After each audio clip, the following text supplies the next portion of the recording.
आणि पोहरादेवीहून विवेक गावंडे आमचे प्रतिनिधी आमच्यासोबत जोडले गेले आहे। विवेक, या ठिकाणी कशा प्रकारे तयारी करण्यात आली आहे?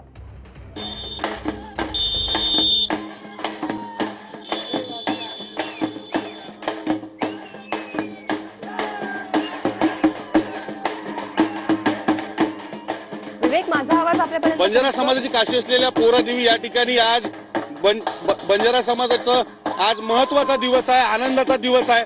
त्यामुळे आपण जर पाहिलं तर समाजातील तरुण मंडळी देखील या संपूर्ण कार्यक्रमात सहभागी व्हायला दाखल झालेली आहे। डफळीच्या तालावर लेंगी डफळ्यावर वाजवत या ठिकाणी आनंदोत्सव साजरा करत समाजाची तरुण जे आहेत ते या संपूर्ण सभेला जे आहेत ते या ठिकाणी उपस्थिती दर्शवत आहे। एक आनंद आणि या ठिकाणी उत्साह जो आहे तो या ठिकाणी बंजारा समाजातील तरुणांचा मोठ्या प्रमाणात पाहायला मिळत आहे। नक्कीच, आणि तरुणांचा उत्साह या ठिकाणी पाहायला मिळतोय। विवेक, धन्यवाद तुम्ही दिलेल्या सविस्तर माहितीसाठी।